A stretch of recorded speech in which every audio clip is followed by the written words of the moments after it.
अभी गुरु महाराज की कृपा दया हम सब प्रेमियों के ऊपर है।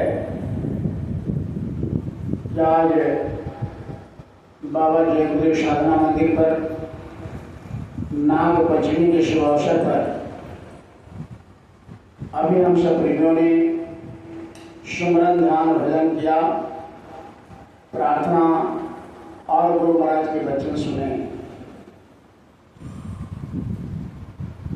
ये गुरु महाराज की बहुत बड़ी कृपा दया है। ऐसे सौभाग्य हम सब प्रेमियों का है कि तीज त्योहार पर्व जो महापुरुषों ने मनाया, आज उनके बनाए हुए सिद्धांत, बनाए हुए जो सिस्टम है, आज उस पर हम चल रहे हैं। ये हम सब प्रेमियों का बहुत बड़ी कृपा दया है। जो महापुरुषों ने बनाया इस आत्म कल्याण के लिए, शारीरिक सुख, आत्मिक सुख, भौतिक सुख, लोक और परलोक दोनों बनाने का विधान महापुरुषों ने बनाया। जब तक लोग इस पर चलते थे, मालिक की कृपा दया जीवों पर होता रहता था, आत्मा का कल्याण होता रहता था।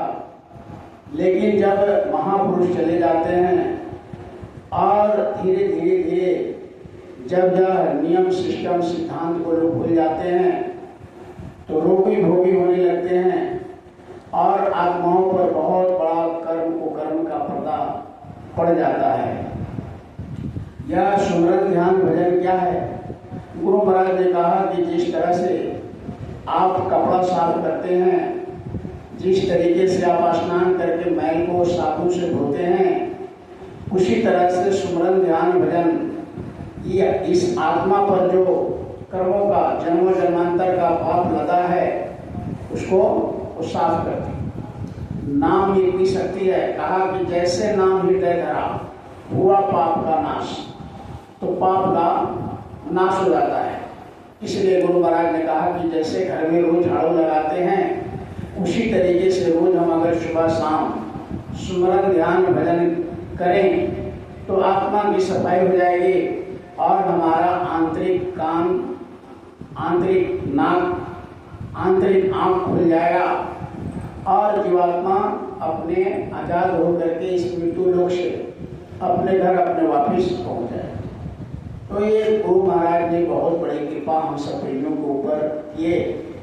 यहाँ इस काल के जीव, काल के देश में फंसे हुए हैं। दयाल आकर के इस काल के फंदे से निकाल करके जीवों को नाम दान दे करके और इस रास्ते पर, अध्यात्म के रास्ते पर चला करके आत्मा को साफ करके, सफाई करके फिर अपने घर, अपने निज वतन, क्योंकि महापुरुष जब आते हैं तो क्या करते हैं? हम आए वही देश से जहाँ तुम्हारो धाम और तुमको घर पहुँचाना एक हमारा काम। महापुरुष इसी काम के लिए आते हैं कि आत्मा को सफाई करके और अपने घर, अपने वतन पहुँचा दिया जाए। तो प्रेमियों, ये बहुत बड़ा सौभाग्य है कि आज हम सब प्रेमी गुरु महाराज के दरबार में आकर बैठ करके इतना अच्छा शांत से सुमरन ध्यान भजन प्रार्थना और गुरु महाराज के वचन सुन रहे। कितनी बड़ी मौज है, कितनी बड़ी दया है, बहुत बड़ा सौभाग्य है उस आत्मा का कि आज यहाँ बैठकर नाग पंचमी, ये महापुरुषों ने अलग अलग क्यों बनाए? नाग पंचमी, अब आपका रक्षाबंधन आएगा, फिर जन्माष्टमी आएगा, फिर ये दशहरा आएगा, नवरात्रा, फिर दीपावली, फिर छठ, इस तरह से होली तक ये पर्व होते हैं और सावन से शुरू होगा, होली में समाप्त हो जाएगा। तो इसके पीछे महापुरुषों ने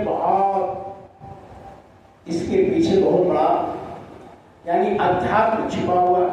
हर पर्व को महापुरुष ने बनाया, उसके पीछे बहुत बड़ा राज है। अब है कि जब सावन में, ये सावन के महीने, इसमें बहुत लोग, गोस्वामी जी महाराज इसी सावन में उनके दिव्य नेत्र खुले, कहा कि संवत 1614 तादिन हुआ अगम का सौदा। ये 1614 में उनको सावन के महीने में सावन सुदी 9वीं तिथि वाली और आधी रात हुआ गति न्यारी। आधी रात में साधना कर रहे थे और उसी सावन में उनकी जीवात्मा निकल गई। तब से इस सावन इतना पवित्र हो गया कि हर साल लोग सावन में यहीं से पर्व शुरू होते हैं और लगातार पर्व शुरू हो जाए। तो जब अंदर में चलने की तैयारी करते हैं तो सबसे पहले हमारे अंदर जो विकार है उसको खत्म करो। महापुरुष ने ऐसा उपाय बताते हैं कि हमारे अंदर जो साधना करने में दिक्कत होता है, साधना करने में परेशानी है, उसको महात्मा खत्म करते हैं। तो जैसे जैसे खत्म होगा वैसे वैसे हमारे अंदर में आंतरिक उष्माली का भेद दया मिलेगा। इसलिए महापुरुषों ने सबको सिस्टम में बनाया। जैसे कभी भी रक्षाबंधन जन्माष्टमी नाग पंचमी के पहले नहीं आएगा, पहले नाग पंचमी। ये नाग पंचमी क्या है?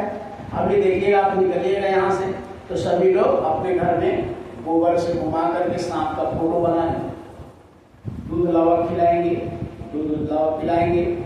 तो ये सब क्या है? एक बाहरी है, लेकिन इसके अंदर में महापुरुषों ने इसके पीछे बहुत बड़ा महत्व बनाया। ये सर्व ये नाग क्या है? घर को घेरते हैं। महापुरुष कहते हैं ये घर है। ये शरीर क्या है?